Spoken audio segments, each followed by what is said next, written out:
Hello, good morning mga guys. Today is Tuesday na naman. Nandito na naman tayo sa work ngayon. So, the weather now is it's raining. So, hindi na siya malamig. So, maganda na ang weather ngayon. The weather is beautiful. Okay? So, mag-break muna tayo mga guys. May tinapay tayo.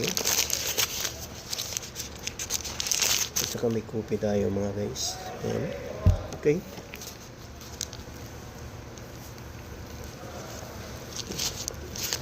Masarap. Delicious mga guys.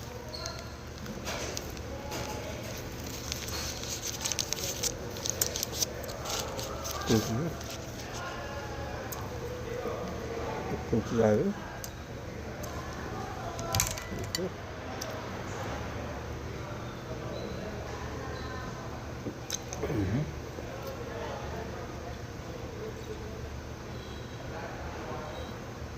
Mm-hmm.